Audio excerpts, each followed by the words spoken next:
ठीक है। इसके बाद देखें इसका नामकरण। तो नामकरण किस बेसिस पे किया जाता है? तो इसमें बताया जाता है कि कार्बधात्विक यौगिक का जो साधारणतया कार्बनिक समूह जैसे कि एल्किल, एल्केनिल, एरिल आदि के साथ धातु का नाम जोड़ देने पर इसका नाम जो है वो बन जाता है। जैसे अगर कार्बन के साथ लिथियम आ रहा है तो उसको हम बोलते हैं कार्ब लिथियम, या एल्किल ग्रुप जुड़ा रहेगा और लिथियम ग्रुप जुड़ा है तो एल्किल लिथियम, सोडियम जुड़ा है तो एल्किल सोडियम, अगर एरिल ग्रुप है और उसके साथ लिथियम जुड़ा है तो एरिल लिथियम, अगर एरोमेट जैसे बेंजीन है, बेंजीन के एक हाइड्रोजन के जगह पे लिथियम जुड़ गया तो उसको बोलेंगे बेंजोलिथियम। तो इस प्रकार से इसका जो है नामकरण किया जाता है। क्लियर है ये चीज? इसके बाद अगला देखते हैं इसका क्लासिफिकेशन। तो क्लासिफिकेशन देखें तो क्लासिफिकेशन में हम, क्लासिफिकेशन मतलब होता है उसका वर्गीकरण। तो वर्गीकरण में मेनली हम लोग इसको दो वर्ग में जो है वर्गीकृत कर सकते हैं। पहला वर्ग होता है साधारण कार्बनिक यौगिक और दूसरा होता है मिश्रित कार्बधात्विक यौगिक। पहला होता है साधारण कार्बधात्विक यौगिक। तो साधारण कार्बधात्विक यौगिक हम किसको बोलेंगे? तो ऐसा कार्बधात्विक यौगिक जिसमें कार्बन के साथ सिर्फ एक ही मेटल जुड़ा हो, इसको हम लोग बोलते हैं साधारण कार्बधात्विक यौगिक। दूसरा बोल रहे हैं कि मिश्र कार्बधात्विक यौगिक। तो मिश्र कार्बधात्विक यौगिक कौन से होते हैं? तो वे धातु वाले कार्बनिक यौगिक होंगे जिसमें दो अलग अलग धातु उपस्थित हो। ठीक है, अगर एक धातु उपस्थित है तो साधारण कार्बधात्विक यौगिक, अगर दो या दो से अधिक कार्बधात्विक धातु उपस्थित हो या मेटल उपस्थित हो तो उसको बोलते हैं मिश्रित कार्बधात्विक यौगिक। क्लियर है ये चीज? चलो चलो अगला देखते हैं इसमें साधारण कार्बधात्विक यौगिक कौन कौन से होते हैं। तो वे यौगिक हैं जिसमें आर, आर जो है वो एल्किल, एल्केनिल या फिर एरिल समूह हो सकता है। उसके साथ अगर मेटल के साथ संलग्न होता है, अगर वह मेटल के साथ आ जाता है तो उसके लिए फॉर्मूला हम क्या देते हैं? तो इसके लिए फॉर्मूला हम देते हैं, देखो तो R N M. R N M जो दिया हुआ है यह क्या दिखाता है? तो आर एन एम जो है वो दिखाता है आर एल्किल या एरिल या एल्किनिल ग्रुप को, एम दिखाता है मेटल, कोई भी मेटल हो सकता है, और एन जो है स्मॉल एन जो लिखा है वो नंबर ऑफ कार्बन को दिखाता है। क्लियर है? तो इस बेसिस पर ये आगे देखो तो इस बेसिस पर मेथिल लिथियम, तो मेथिल लिथियम देखो तो इसमें से ये है मेथिल लिथियम। मेथिल लिथियम में ये वाला ग्रुप हो गया हमारा मेथिल ग्रुप, और ये मेटल है जो कि लिथियम है, तो इसलिए इसको बोला जाता है, इसका नाम मेथिल लिथियम। क्लियर है? ऐसे ही इसमें देखें तो ये दूसरा ग्रुप जुड़ा हुआ है, देखो तो जिंक वाला। तो यहाँ पे क्या है?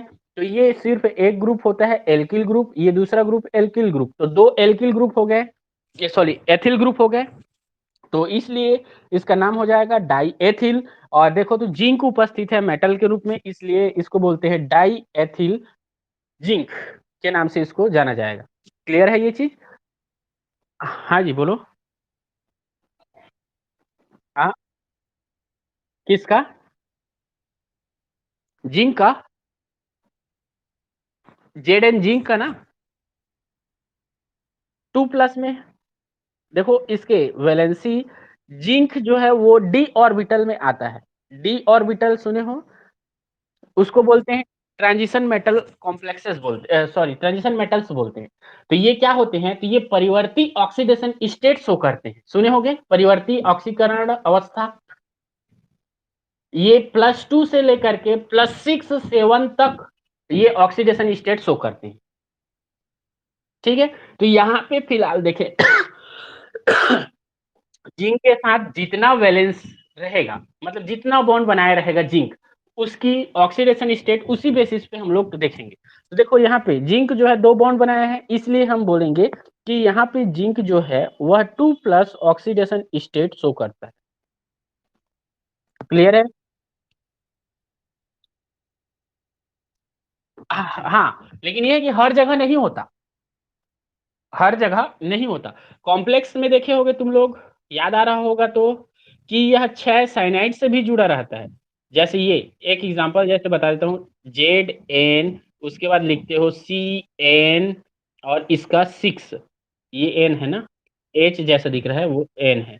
तो होता है। तो इसमें क्या होता है, इसमें ऑक्सीडेशन स्टेट जो है इसका जिंक का या तो 2 होगा या तो ज़्यादा भी हो सकता है। क्लियर है? तो ऐसा ये मॉलिक्यूल सॉरी कॉम्प्लेक्स के बेसिस पर यह अलग-अलग परिवर्ती ऑक्सीडेशन स्टेट जो है वो शो करते हैं। चलो, आगे देखें। तो आगे यहाँ पे देखा जाए तो यहाँ पे एल्यूमीनियम दिया हुआ है देखो तो एल्यूमीनियम में CH2, CH2, C2H5, C2H5, C2H5 जुड़ा हुआ है। ये ग्रुप एक को बोलते हैं हम लोग एथिल ग्रुप। अब 3 है इसलिए 3 एथिल, तो 3 एथिल को केमिस्ट्री में बोलते हैं ट्राई एथिल। हो गया? और यहाँ पे मेटल जुड़ा हुआ है देखो तो मेटल जुड़ा है तो उसको हम लोग बोलते हैं कौन-सा? तो ये एल्यूमीनियम जुड़ा है इसलिए एल्यूमीनियम। यहाँ पे एल्यूमीनियम का ऑक्सीडेशन स्टेट कितना है? तो Al3 प्लस में है, क्योंकि 3 बॉन्ड बनाया हुआ है। ठीक है? तो यहाँ पे एल्यूमीनियम कैसा है? तो 3 ऑक्सीडेशन स्टेट में उपस्थित है। तो यहाँ पे 3 बॉन्ड का फॉर्मेशन किया है। तो इस बेसिस पर इसका नाम क्या हो जाएगा? तो इसको बोलते हैं ट्राई एथिल एल्यूमीनियम। ठीक है? तो ये तीनों के तीनों एग्ज़ाम्पल जो हैं, ये तीनों क्या हैं? तो साधारण कार्बधात्विक यौगिक हैं। ठीक है? इसके अलावा देखें तो लेड देखें तो लेड Pb सुने होंगे? Pb2 प्लस भी देता है और Pb4 प्लस भी देता है। ठीक है? यहाँ पे देखो 4 बॉन्ड बनाए हैं, इसलिए हम बोलेंगे कि यहाँ पे लेड जो है वह 4 प्लस ऑक्सीडेशन स्टेट में उपस्थित है। तो देखो चारों तरफ चारों बॉन्डों से जुड़ा हुआ है एथिल ग्रुप, तो 4 एथिल हो गए। 4 एथिल को केमिस्ट्री में बोलते हैं हम लोग टेट्रा एथिल। ठीक है? तो ये बन गया हमारा टेट्रा एथिल। अब इसके बाद देखो लेड है मेटल में, तो मेटल में लेड है इसलिए उसको बोलते हैं हम लोग टेट्रा मेथिल लेड। क्लियर है? तो इसका नामकरण समझ में आया? चलो अगला देखो तो हाँ, अगला देखो तो ये दिया हुआ है। तो देखो तो इसमें क्या होता है, तो ये किससे लिया गया है उसको देखो तो इतना वाला ग्रुप देखो तो ये कौन सा ग्रुप है? तो ये है एसिटिलीन। अगर इस के को हटा दें उसके जगह में एच जोड़ दोगे तो एसिटिलीन होगा। तो इसको क्या बोलते हैं? तो एसेटिलाइड बोलते हैं। अगर हाइड्रोजन एक हाइड्रोजन हट रहा है तब, तो इसको बोलते हैं एसेटिलाइड। तो ये हो गया इसके लिए वर्ड एसेटिलाइड। और यहाँ पे जुड़ा हुआ है पोटेशियम, तो इसको क्या बोलते हैं? पोटेशियम मेटल है, तो मेटल का नाम पहले आ जाएगा। तो क्या लिख दिया है इसमें? तो पोटेशियम एसेटिलाइड या एसेटिलाइड पोटेशियम, ऐसा भी इसको बोल सकते हैं। क्लियर है? अगला देखो तो विनाइल सोडियम। तो विनाइल सोडियम तो विनाइल ग्रुप देखे होंगे। तो विनाइल ग्रुप क्या होता है? तो सी डबल बॉन्ड सी और इससे जुड़ा हुआ एच, इससे जुड़ा हुआ एच, इससे जुड़ा हुआ एच, इससे जुड़ा हुआ एच। ठीक है? किसका माइक जो है आवाज कर रहा है देखो तो जी, चेंज उसको बंद कर दो। अभी फिलहाल के लिए कुछ पूछना रहेगा चालू कर लेना। किसका माइक आवाज कर रहा है? हाँ, बंद कर दिए रहो अभी फिलहाल के लिए, बाद में उसको चालू कर लेना, कुछ पूछना रहेगा तो। ठीक है?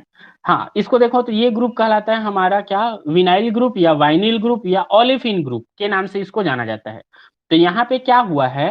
तो यहाँ पे जैसे ही हम एक हाइड्रोजन को हटा देंगे और इस हाइड्रोजन के जगह पे सोडियम जोड़ दिए, तो इसके लिए देखो तो क्या बोलते हैं? तो इसको बोलते हैं विनाइल ग्रुप। और देखो यहाँ पे है क्या? सोडियम मेटल, तो यहाँ पे बोलते हैं विनाइल सोडियम या फिर सोडियम विनाइल, ऐसा इसको बोला जा सकता है। ठीक है? तो यह भी एक क्या होता है? तो यह भी एक ऑर्गेनोमेटेलिक कंपाउंड का एग्जाम्पल होता है। ठीक है? अगला देखो फेनिल ग्रुप दिया हुआ है। फेनिल ग्रुप तो C6H6 बेंजीन होता है। बेंजीन से अगर हम एक हाइड्रोजन निकाल देते हैं तो वो बन जाता है फेनिल ग्रुप। अब उस फेनिल ग्रुप पर क्या कर दिया गया है? तो लिथियम को ऐड कर दिया गया है। तो लिथियम ऐड कर दिया गया है तो इसको हम बोलेंगे फेनिल लिथियम। तो इस प्रकार से हमको जो है कार्बोधात्विक यौगिक, ये साधारण कार्बोधात्विक यौगिक जो है वो प्राप्त हो जाते हैं। क्लियर है? हाँ, चलो अगला देखते हैं मिश्र कार्बधात्विक यौगिक। तो मिश्र कार्बधात्विक यौगिक में देखें तो क्या होता है? तो इसमें मैं बोला था या तो 2 या 2 से अधिक मेटल आ जाए बोला था, ये चीज बोला था। या फिर डिफरेंट डिफरेंट टाइप के, यहाँ पे बता रहा है कि अलग अलग ग्रुप अगर आ जाते हैं। अलग अलग ग्रुप कहने का मतलब है मान लो एक ऑर्गेनिक ग्रुप है, दूसरा इनऑर्गेनिक ग्रुप है और तीसरा जो है मेटल आ जाए। तो ऑर्गेनिक ग्रुप किसको बोलते हैं? तो कार्बन से युक्त वाले ग्रुप को ऑर्गेनिक ग्रुप बोलते हैं। इसके बाद देखें तो ब्रोमीन क्लोरीन आयोडीन ये जो होते हैं, या फिर बोरान नाइट्रोजन ऑक्सीजन सल्फर, ये सब होते हैं इनऑर्गेनिक ग्रुप। तो वो आ जाए और साथ में मेटल, तो मेटल मतलब डी ब्लॉक एलिमेंट्स। तो जितने भी डी ब्लॉक एलिमेंट्स आते हैं, तब के कंडीशन में ऐसे ग्रुप को हम क्या बोलते हैं, तो मिश्र कार्बधात्विक यौगिक कहते हैं। जैसे इसमें परिभाषा में दिया हुआ है, ये जटिल कार्बधात्विक यौगिक होते हैं, ठीक है, तो दिख ही रहा है जटिल है, जिसमें R और X दोनों समूह धातु के साथ लगे होते हैं। R क्या होता है, तो R होता है एल्किल ग्रुप, और X जो दिया है, तो हैलाइड को हम लोग जो है हैलाइडन ग्रुप को या हैलाइड ग्रुप को हम X से रिप्रेजेंट करते हैं, ये तो पता ही है, ठीक है। अगर दोनों आ जाते हैं, दोनों किसके साथ, मेटल के साथ जुड़े होते हैं, और इनको निम्नलिखित प्रकार से प्रदर्शित करते हैं। और अगर हम इसको देखो तो RNMX, जहां पे R क्या है, तो एल्किल ग्रुप होना चाहिए, M क्या है, तो मेटल होना चाहिए, और X क्या है, तो हैलोजन ग्रुप होना चाहिए। तो अगर इस प्रकार से अगर उपस्थित है, तो ऐसे जो ऑर्गेनोमेटेलिक कंपाउंड होंगे या कार्बधात्विक यौगिक होंगे, उसको हम मिश्रित कार्बधात्विक यौगिक कहते हैं। बोलो, क्लियर है ये चीज? यह का हाँ, अगला देखें तो इसी का एग्जाम्पल देखो, तो उदाहरण बता रहा है एग्जाम्पल के रूप में। तो ये देखो, एक दिया हुआ है, इसमें क्या है, तो एक ये C2H5 है, इसको बोलते हैं हम लोग एथिल। इसके बाद देखो Mg, तो मैग्नीशियम, और Br क्या है, तो ब्रोमाइड है। तो इसका नाम क्या हो गया, तो इसको हम लोग बोलते हैं एथिल मैग्नीशियम ब्रोमाइड, ठीक है, एथिल मैग्नीशियम ब्रोमाइड। तो एथिल मैग्नीशियम ब्रोमाइड को एक और नाम दिया जाता है, ग्रिग्नार्ड नामक साइंटिस्ट ने इसको दिया था, इसलिए इसको हम लोग ग्रिग्नार्ड रिएजेंट के नाम से भी जानते हैं। क्लियर है ये चीज?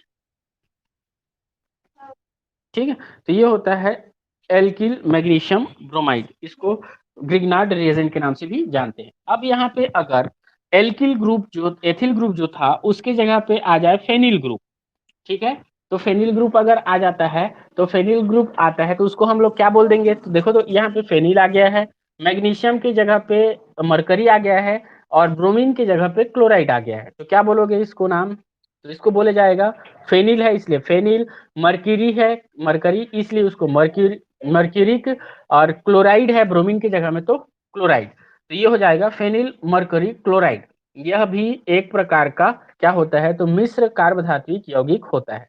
बोलो, क्लियर है ये चीज?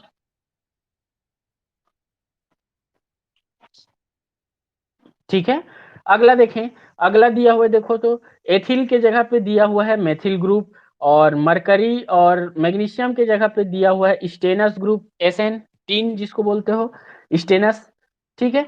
और क्लोरीन जो एक जुड़ा हुआ था या ब्रोमीन एक जुड़ा हुआ था, उसके जगह पे कितने क्लोरीन जुड़ गए हैं, तो 3 क्लोरीन जुड़ गए, ठीक है।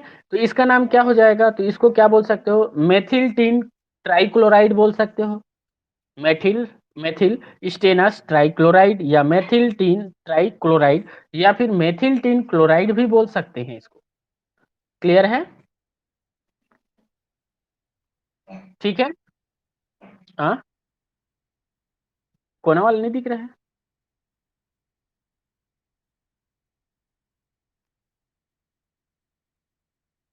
अच्छा, एक मिनट, वो हो क्या रहा है, किसी किसी के में जैसे नेटवर्क प्रॉब्लम अगर होगा ना, तो वो थोड़ा सा गड़बड़ा रहा है।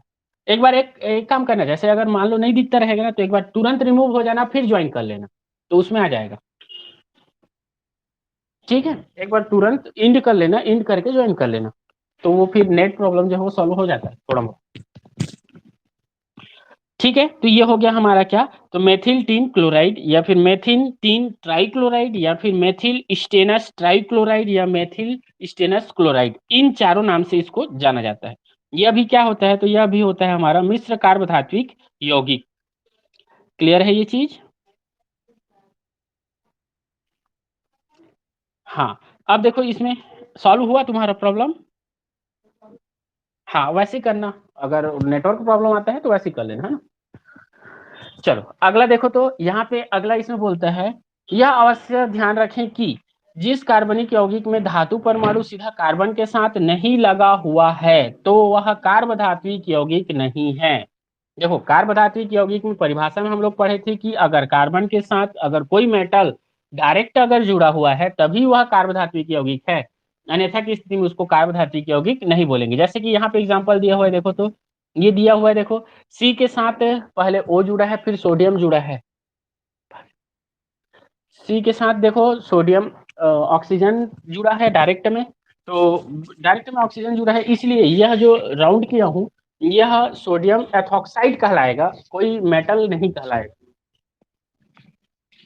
क्लियर है?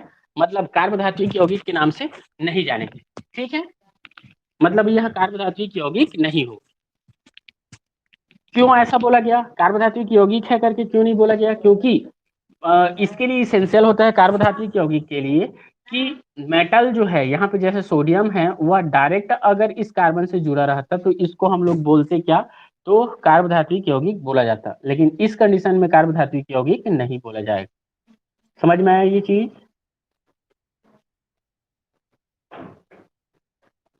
समझ में आया जी? ऐसे ही देखो ये दूसरा वाला एग्जांपल, सोडियम एसीटेट। तो सोडियम एसीटेट में देखो सोडियम जो है वह कार्बन से डायरेक्ट नहीं जुड़ा है, ऑक्सीजन के थ्रू जुड़ा है, इसलिए यह भी कार्बोधात्विक यौगिक नहीं होगा। ऐसे ही यहाँ पे देखो कैल्शियम ऑक्जिलेट, कैल्शियम ऑक्जिलेट भी, यहाँ पे कैल्शियम जो है वो मेटल है लेकिन वह डायरेक्ट नहीं जुड़ा हुआ है, इसलिए यह भी क्या नहीं होगा? तो यह डायरेक्ट बॉन्ड से नहीं जुड़ा है, इसलिए कार्बोधात्विक यौगिक नहीं होगा। ठीक है? तो उपयुक्त सभी जो एग्जाम्पल है उसमें OMa बंध है, मतलब ऑक्सीजन के थ्रू कार्बन के साथ जुड़े हुए मेटल बंध है, इसलिए यह कार्बोधात्विक यौगिक नहीं होंगे। क्लियर है ये चीज? अब हम अब हम कार्बोधात्विक यौगिक का एक एक करके एक्सप्लेनेशन देखते चलते। तो देखो सबसे पहला कार्बोधात्विक यौगिक है आर्गेनो मैग्नीशियम कंपाउंड। तो आर्गेनो मैग्नीशियम कंपाउंड में देखें तो इसको हम लोग बोलते हैं ग्रिग्नार्ड रिएजेंट के नाम से भी जानते हैं। मतलब ऑर्गेनो मैग्नीशियम जो कंपाउंड होंगे उसमें पहला होता है हमारा ग्रिग्नार्ड रिएजेंट। ग्रिग्नार्ड रिएजेंट के लिए क्या होना चाहिए? तो इसको देखो तो इसमें क्या बता रहा है, सभी कार्बोधात्विक यौगिकों में magnesium halide, carb magnesium halides, Grignard reagent को कार्ब मैग्नीशियम हैलाइड के नाम से भी जाना जाता है। साथ ही साथ यह आर्गेनो मैग्नीशियम कंपाउंड के नाम से भी जाना जाता है। यह ग्रिग्नार्ड अभिकर्मक सबसे महत्वपूर्ण अभिकर्मक है जिसे विक्टर ग्रिग्नार्ड ने इस अभिकर्मक की खोज की थी। ठीक है? तो विक्टर ग्रिग्नार्ड नामक जो साइंटिस्ट था उन्होंने इस अभिकर्मक का खोज किया था और इसकी संश्लेषित उपयोगिताएं बताई, इस कारण उन्हीं के नाम पर यह ग्रिग्नार्ड अभिकर्मक कहा गया। तो इसका सिंथेसिस जो है वो सॉरी इसका जो खोज है वो विक्टर ग्रिग्नार्ड ने किया था, इसलिए उनके ही नाम पर इसको जो है ग्रिग्नार्ड रिएजेंट या ग्रिग्नार्ड अभिकर्मक के नाम से संबोधित कर दिया गया। ठीक है? इसमें क्या बोलता है, तो संश्लेषित कार्बनिक रसायन में इसके इस योगदान के लिए ग्रिग्नार्ड को 1912 में नोबेल पुरस्कार जो है वो दिया गया। ठीक है? तो सुने होंगे नोबेल प्राइज। तो नोबेल प्राइज केमिस्ट्री के क्षेत्र में दिया जाता है, तो केमिस्ट्री के क्षेत्र में इन्होंने एक महत्वपूर्ण योगदान दिया, इसलिए इनको जो है 1912 में क्या दिया, तो नोबेल प्राइज जो है वो प्राप्त हुआ। तो देखो तो ग्रिग्नार्ड अभिकर्मक का जो सामान्य सूत्र होता है वो क्या होता है, तो वो होता है RMgX। RMgX में R जो है वो एल्किल ग्रुप हो सकता है, एल्केनिल ग्रुप हो सकता है, या फिर एरिल समूह हो सकता है। और मैग्नीशियम, मैग्नीशियम तो मेटल ही है, तो मैग्नीशियम की जगह पे क्या होगा, तो मेटल ही होगा, मैग्नीशियम ही होगा। इसके बाद देखें तो जो एक्स है, एक्स जो ग्रुप होता है उसको हम लोग बोलते हैं हैलाइड ग्रुप। और हैलाइड ग्रुप में कौन कौन से आ सकते हैं, तो क्लोरीन, ब्रोमीन, आयोडीन आते हैं। फ्लोरीन जो है वो क्या होता है, तो देखो क्या बोलता है, कार्ब मैग्नीशियम फ्लोराइड ज्ञात नहीं है। अभी तक जो है फ्लोरीन मिक्स वाला कार्ब धात्विक या कार्ब मैग्नीशियम कंपाउंड या organic magnesium organo magnesium compound ज्ञात नहीं है। मतलब फ्लोराइड वाले को हम लोग एग्जाम्पल में नहीं देंगे क्योंकि आज तक ये बनाया नहीं गया है। क्लियर है? सुनाई दे रहा है जी? समझ में आया जो चीज बताया मैं? फ्लोराइड का यूज, हाँ फ्लोराइड का यूज आज तक नहीं किया गया है, इसलिए यहाँ पे हम फ्लोराइड को इंक्लूड करके नहीं चले हैं, ओनली क्लोराइड, ब्रोमाइड और आयोडाइड को ही यूज करके चले। ठीक है? आगे इसमें देखें तो आगे इसमें बताया जाता है एथिल मैग्नीशियम ब्रोमाइड। तो देखो तो यहाँ पे क्या है, तो आर की जगह पे अगर एथिल ग्रुप है तो इसलिए हम इसको बोले एथिल, मैग्नीशियम मेटल है तो मैग्नीशियम, और जो है ब्रोमाइड, तो इसको एथिल मैग्नीशियम ब्रोमाइड एक ग्रिग्नार्ड अभिकर्मक होता है। इसके अलावा देखें तो 2 ब्यूटिल मैग्नीशियम ब्रोमाइड। तो देखो तो दो 2 ब्यूटिल मतलब दूसरे पोजीशन पे क्या है, तो ब्यूटिल ग्रुप उपस्थित है, इसलिए इसको टू ब्यूटिल मैग्नीशियम ब्रोमाइड के नाम से जाना जाता है। इसके आगे देखो तो विनाइल मैग्नीशियम क्लोराइड, इसके अलावा है allyl magnesium iodide, propenyl magnesium bromide, phenyl magnesium bromide. ये सभी के सभी जो हैं किसके, ग्रिग्नार्ड अभिकर्मक या फिर ऑर्गेनो मैग्नीशियम कंपाउंड के एग्जाम्पल हैं। ठीक है, तो ये कार्बोधात्विक यौगिक होता है ऑर्गेनोमेट्रिक कंपाउंड। इसको देखें, प्रिपरेशन मेथड बता रहा है, इसका बनाने का विधि। तो बनाने की विधि में देखें तो प्रयोगशाला में ग्रिग्नार्ड अभिकर्मक शुष्क ईथर की उपस्थिति में एल्किल हैलाइड की मैग्नीशियम धातु के साथ क्रिया करके बनाया जाता है। तो देखो तो शुष्क ईथर मतलब ड्राई ईथर, मतलब उसमें ईथर में वाटर की मात्रा ना हो, ऐसा ईथर की उपस्थिति में जब हम एल्किल हैलाइड का मैग्नीशियम के साथ रिएक्शन कराते हैं, तब हमको यहाँ से ग्रिग्नार्ड अभिकर्मक जो है वो प्राप्त हो जाता है। ठीक है, तो इस विधि, यह सिंपल विधि होती है, प्रयोगशाला में इस विधि को हम लोग कंडक्ट करा सकते हैं। इसमें देखें आगे, तो ग्रिग्नार्ड अभिकर्मक बनाने में प्रयुक्त सभी रसायन पूर्ण रूप से शुद्ध व शुष्क होने चाहिए।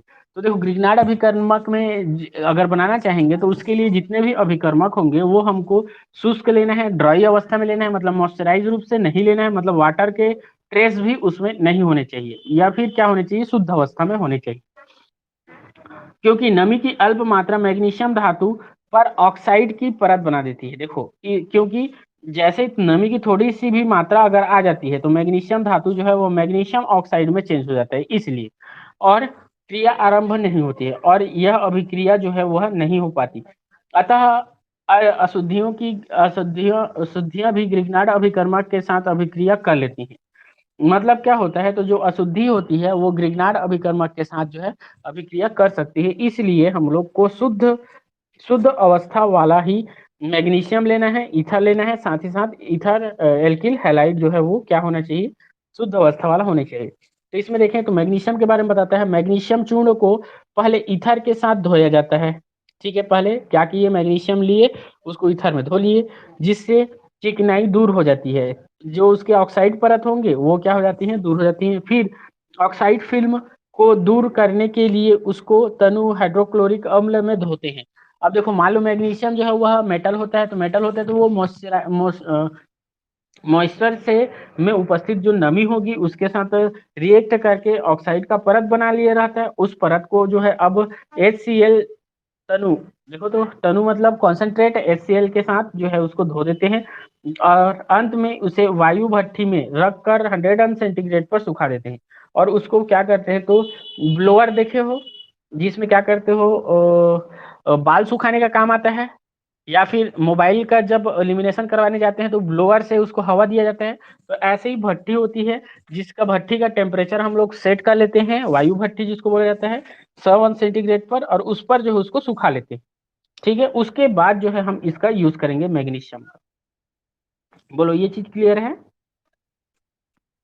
उसके बाद देखें, ईथर जो होता है, तो ईथर को बार बार जल से धोते हैं, जिसमें यह अल्कोहल से मुक्त हो जाता है। फिर उसको निर्जल कैल्शियम क्लोराइड पर रख कर सुखाया जाता है। इसे सोडियम या फास्फोरस पेंटा ऑक्साइड के साथ आसवन करने पर शुष्क ईथर प्राप्त होता है। तो देखो, शुष्क ईथर जो है हम क्या किए, तो शुष्क ईथर में जो है कुछ मात्रा में अल्कोहल भी उपस्थित रहेंगे। तो अल्कोहल उपस्थित रहते हैं तो उसको क्या करते हैं, तो कैल्शियम क्लोराइड के साथ रख कर सुखाया जाता है। कैल्शियम क्लोराइड के साथ जैसे ही रखेंगे तो क्या होगा, तो शुष्क जो ईथर है वो हमको प्राप्त होता है। तो यहाँ पे सोडियम या फिर फास्फोरस पेंटाऑक्साइड के साथ भी इसका आसवन करके जो है हम लोग शुद्ध ईथर जो है वो प्राप्त कर सकते हैं। इसके बाद देखते हैं एल्किल हैलाइड। तो एल्किल हैलाइड को फास्फोरस पेंटाऑक्साइड पर आश्रित करके शुष्क अवस्था में प्राप्त किया जा सकता है।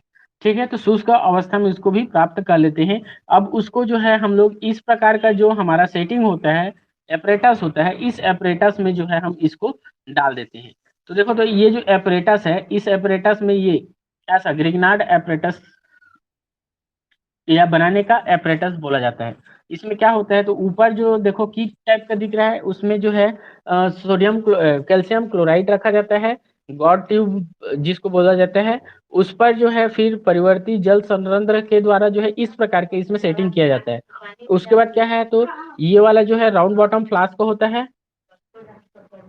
ये जो राउंड बॉटम फ्लास्क है, इस राउंड बॉटम फ्लास्क में हम लोग क्या करते हैं, तो एल्किल हैलाइड मैग्नीशियम और ईथर को डाल देते हैं, और डालने के बाद जो है उसको जल का जार में जो है उसको रख करके यह प्रोसेस कराया जाता है। प्रोसेस कराने पर जो है हमको जो है ग्रिग्नार्ड अभिकर्मक इस विधि के द्वारा जो है प्राप्त हो जाता है।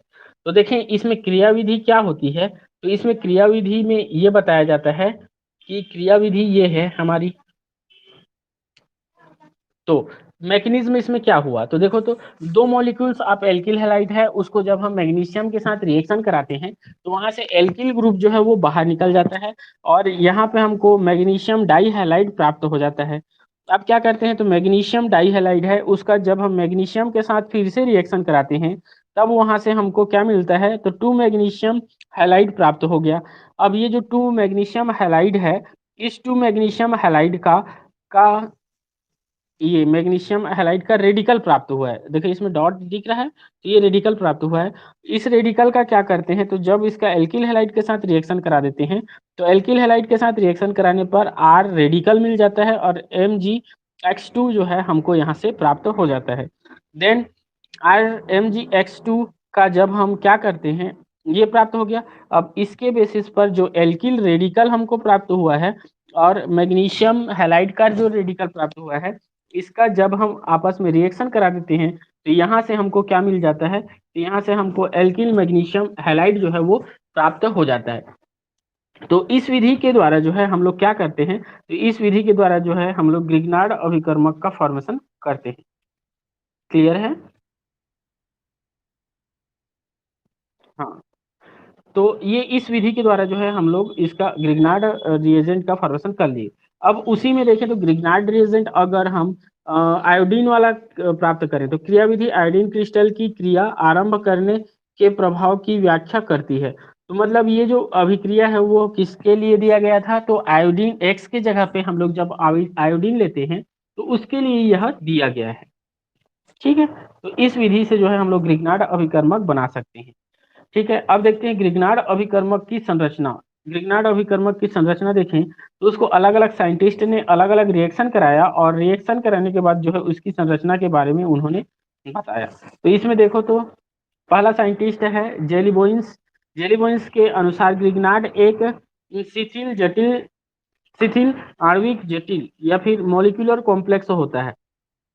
किसका मॉलिक्यूलर कॉम्प्लेक्स होता है, तो देखो तो R2Mg.Mg(X2) का मॉलिक्यूलर कॉम्प्लेक्स होता है, बोलता है किसके द्वारा, तो जेली बोइंस के द्वारा।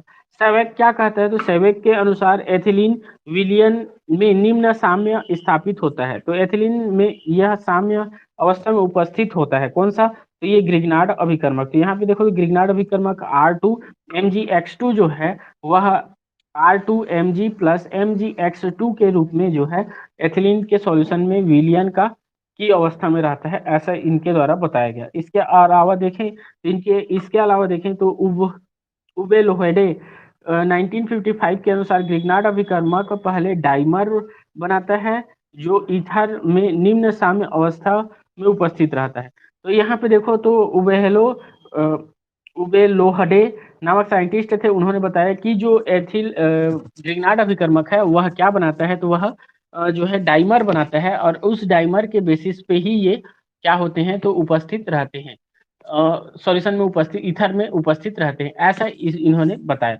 इसके बाद जो है आबांसी आसाम्बी आसा, असाम्बी नामक जो साइंटिस्ट थे उन्होंने बताया कि यह क्या होता है, तो अभिकर्मक जो है वह डाइमर में चेंज होता है, डाइमर जो है वह मोनोमर में चेंज होता है और मोनोमर से वह ये देखो अभिकर्मक डाइमर में चेंज होगा, डाइमर से मोनोमर में चेंज होगा, मोनोमर से R2Mg में, और R2Mg से यह चेंज हो सकता है Mg(X2) में, और Mg(X2) से वह फिर डाइमर बना सकता है, फिर ग्रिग्नार्ड अभिकर्मक में वो चेंज हो सकता है। तो कहने का मतलब ये एक दूसरे के रिवर्सिबल में बताया हुआ है, मतलब ये इसमें चेंज हो सकता है, ये इसमें चेंज हो सकता है, ये इसमें चेंज हो सकता है, ऐसे ही ये कंटिन्यूटी में ये चेंज होते रहते हैं एक दूसरे में। तो इसी चीज को जो है असम्बी नामक साइंटिस्ट ने इसको बताया।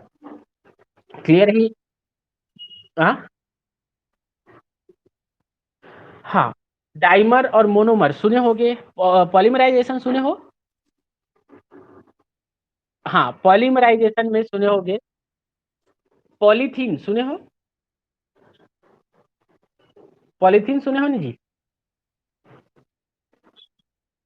हाँ, पॉलीथीन में देखो, पॉली मतलब होता है बहुत सारा, और एथिलीन, एथिलीन ग्रुप किसको बोलते हो? एथिलीन ग्रुप किसको बोलते हैं? तो ये होता है CH2 डबल बॉन्ड CH2, इसको क्या बोलते हो? एथिलीन बोलते हो। हाँ, इसको एथिलीन बोला जाता है। तो ये क्या होगा, तो अगर एथिलीन की संख्या एक है तो इसको हम बोलते हैं मोनोमर। क्या बोलेंगे? मोनोमर। ठीक है। अगर इसकी संख्या दो हो गई तो इसको बोलते हैं डाइमर। ठीक है। हाँ, और इसकी संख्या दो से अधिक हो गई, मान लो तीन या तीन से लेकर के 10 तक हो गई, तो इसको बोलते हैं पॉलीमर। ठीक है। तो जैसे पॉलीथीन सुने हो, वो क्या होता है, तो एथिलीन के तीन या तीन से अधिक मॉलिक्यूल्स अगर आपस में जुड़ जाएंगे तब हमको पॉलीथीन प्राप्त होता है, पॉलीइथिलीन प्राप्त होता है। क्लियर है? इसी प्रकार से यहाँ पे जो ग्रिग्नार्ड अभिकर्मक के बारे में बताए कि अगर एक ग्रिग्नार्ड अभिकर्मक उपस्थित है तो उसको हम बोलते हैं मोनोमर फॉर्म। जैसे ये देखो, तो अगर एक ग्रिग्नार्ड अभिकर्मक उपस्थित है, R है, MgX, सिर्फ अगर पूरे कंपाउंड में एक ही उपस्थित है तो ये होगा मोनोमर ग्रिग्नार्ड अभिकर्मक, मोनोमर ग्रिग्नार्ड अभिकर्मक। और मान लो इसकी संख्या दो उपस्थित हो गया, तो इसको कैसे दिखाते हैं हम लोग, तो इसको दिखाते हैं ऐसा, ये X हो गया तो ये 2, तो ये देखो, तो 2R MgX, मतलब जहां पे दो एल्किल ग्रुप भी हैं, दो मैग्नीशियम भी हैं, दो X ग्रुप भी हैं, तो इसको हम बोलते हैं डाइमर। क्लियर है? हाँ, अगर किसी भी मॉलिक्यूल की संख्या एक है या कंपाउंड की संख्या एक है तो मोनोमर, दो हो गई उसकी संख्या तो डाइमर, और तीन या तीन से अधिक होकर के एक कंपाउंड बना ले तो वो होता है पॉलीमर। ठीक है, समझ में आया ये चीज? हाँ, तो इस बेसिस पर हम लोग डाइमर, मोनोमर, पॉलीमर को देखते हैं। तो जनरली इसमें बताया जाता है कि हमारा जो ग्रिग्नार्ड अभिकर्मक होता है वह जनरली डाइमर फॉर्म में होता है, मतलब एक अवस्था, मतलब एक ही रहेगा ऐसा जरूरी नहीं रहता, वह डाइमर के रूप में उपस्थित रहता है। ठीक है। अब यहाँ पे इनके बेसिस पर ये जो हमारा मोनोमर और डाइमर जो फॉर्म है उसको इस प्रकार से बताया गया। देखो तो क्या बताया गया, तो यहाँ पे पहला स्ट्रक्चर ये दिखा रहा है, इसमें क्या है, तो पहला स्ट्रक्चर ये दिया हुआ है, तो इसको क्या, ईथर है ये, और यह भी क्या है, ईथर है। कौन सा ईथर है, तो डाई एथिल ईथर है। एथिल ग्रुप है, देखो आगे और पीछे, और बीच में है ऑक्सीजन, तो ये होगा डाई एथिल ईथर। ठीक है। और डाई एथिल ईथर क्या किया है, तो ग्रिग्नार्ड अभिकर्मक के साथ जो है कोवेलेंट कोऑर्डिनेट बॉन्ड के थ्रू जुड़ा हुआ है। तो कोऑर्डिनेट बॉन्ड के थ्रू जुड़ा हुआ है, तो यह जब इसको सॉल्व करेंगे तो ये कैसा आएगा, तो ये आएगा ऐसा, RMgX और उसके साथ OE2 ठीक है। तो यह जो कंप्लीट जो गोल किया हूं, देखो तो ये वाला गोल, जो पीछे जो गोल किया गया है ये वाला गोल, ये एक रूप, एकल रूप बोला है, और एकल रूप का मतलब होता है मोनोमर। ठीक है। तो ये होता है ग्रिग्नार्ड अभिकर्मक का मोनोमर। अब मोनोमर में देखो, एक R ग्रुप है, एक Mg ग्रुप है, एक X ग्रुप है। ठीक है, तो ये मोनोमर हो गया उसका। आगे देखो इसमें क्या बोलता है, तो इसमें बोलता है देखो OET2 और OET2, तो ये दोनों क्या है, तो पीछे वाले क्या है, इसके ईथर हैं। ये वाला ईथर को हम ऐसा लिख सकते हैं, ये वाले ईथर को हम ऐसा लिख सकते हैं। तो ये क्या होता है, तो एकल रूप होता है किसका, तो एल्किल मैग्नीशियम हैलाइड का, और देखो यहाँ पे क्या बोल रहा है, डाई इथरेट, दो ईथर ग्रुप भी इसमें उपस्थित है। तो ये फॉर्म कहलाता है इसका मोनोमेरिक फॉर्म ऑफ ऑफ क्या, तो ग्रिग्नार्ड अभिकर्मक का मोनोमेरिक फॉर्म, जिसमें क्या है तो दो एथरिक ग्रुप उपस्थित है तब। बोलो ये चीज क्लियर है। हाँ, डाइमेरिक फॉर्म देखो तो डाइमेरिक फॉर्म में ये बताया गया है, देखो ये वाला एग्जांपल, नीचे में जो सेकंड लिखा है उसको देखें। तो डाइमेरिक फॉर्म में कैसा होता है, तो देखो एक मैग्नीशियम, एक ग्रिग्नार्ड अभिकर्मक ये है, दूसरा ग्रिग्नार्ड अभिकर्मक ये है, ठीक है। अब क्या हो गया, ऐसे ऐसे दो ठो, ये जो अभी जो गोल किया, अभी जो सेकेंड टाइम में गोल किया, ये देखो इसको एक बार बता देता हूँ। ऐसा ऐसा दो ठो अगर ग्रुप आ जाए एक साथ, तो होगा क्या, तो देखोगे तो ये वाला जो ईथर ग्रुप होगा वो यहाँ से रिमूव हो जाएगा, और ये जो Mg जो है वह दूसरे के एक्स के साथ इस सॉरी, ये जो एक्स है यह क्या हो गया, तो दूसरे के मैग्नीशियम के साथ जुड़ जाता है। तो मैग्नीशियम के साथ जुड़ेगा तो ये स्ट्रक्चर देगा जो कि सेकंड में लिखा हुआ है। तो इस प्रकार से हमको स्ट्रक्चर प्राप्त होता है किसका, तो magnesium sorry, alkyl magnesium halide का। और यह एल्किल मैग्नीशियम हैलाइड जो है वह किसके साथ कंबाइन रहेगा, तो यह किसके साथ कंबाइन रहेगा, तो इथरेट के साथ में कंबाइन रहेगा। तो ऐसे जो फॉर्म होंगे इसको हम लोग डाइमेरिक रूप कहते हैं। और डाइमेरिक रूप को हम इस प्रकार से भी रिप्रेजेंट कर सकते हैं।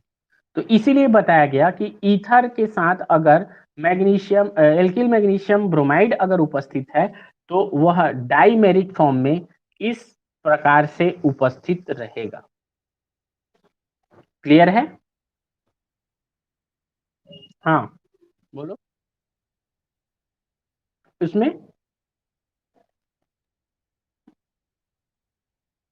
हाँ, तीन ईथर दिया है, तो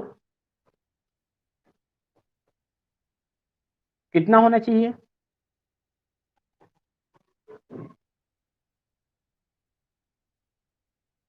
नहीं नहीं नहीं, डाइमर जो है और मोनोमर, ये एल्किल मैग्नीशियम ब्रोमाइड को बता रहा है, मतलब ग्रिग्नार्ड अभिकर्मक को बता रहा है।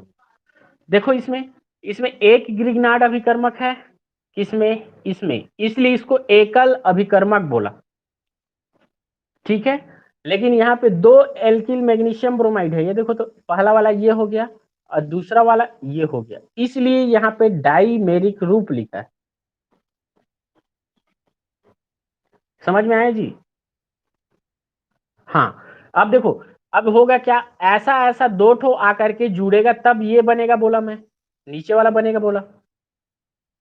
तो क्या होगा, एक ईथर यहां से हटेगा तभी ना, क्या होगा, तो दूसरे के साथ ये एक्स जो है वह दूसरे मैग्नीशियम के साथ जुड़ेगा। एक ईथर कोऑर्डिनेट से हटेगा, कोऑर्डिनेट बॉन्ड से, तभी उसके जगह पे मैग्नीशियम का जो कोऑर्डिनेशन है वो कम होगा। तो कम होगा तो तभी तो वो दूसरा मैग्नीशियम के साथ जुड़ेगा, हैलाइड के सॉरी, दूसरे हैलाइड के साथ जुड़ेगा।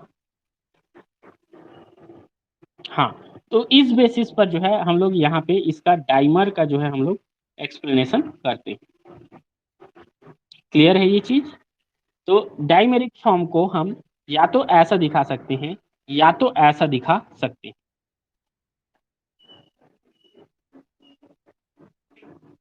ठीक है, ठीक है जी। हाँ, तो आज के क्लास में इतना देखते हैं, कल जो है देखेंगे हम लोग इसके आगे। अब क्या करोगे, सभी के सभी अटेंडेंस डालना है सभी को, ठीक है। तो एक बार अटेंडेंस डालने के पहले सुन लो, एक बार रिमूव होना, रिमूव मतलब इंड करना, इंड करने के बाद अटेंडेंस को क्लिक करना, क्लिक करने के बाद 13 तारीख जो दिखाएगा उसको एक बार क्लिक, दो बार क्लिक, तीन बार क्लिक करना जब तक कि वह ग्रीन ना हो जाए। ग्रीन हुआ उसके बाद फिर मेरे को इसी ग्रुप में फिर ज्वाइन करके एक बार बताना कि हाँ सर आ गया है कर। ठीक है, तो सब करके देखो, सब करके देखो।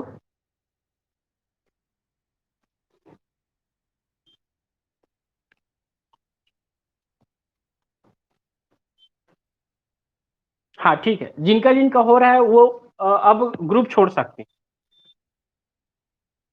हाँ ठीक है, जिनका जिनका हो गया वो ग्रुप छोड़ सकते हैं। हाँ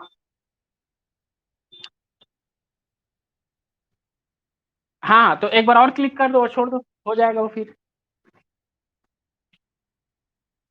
ठीक है, मतलब क्लिक करके छोड़ दो, अगर हरा ऑलरेडी आ गया है तो गुड है, नहीं है तो उसको डबल क्लिक कर देना, वो आ जाएगा। ठीक है, मैं नेक्स्ट क्लास में जा रहा हूँ, तुम लोग ये काम कर देना है ना जल्दी से।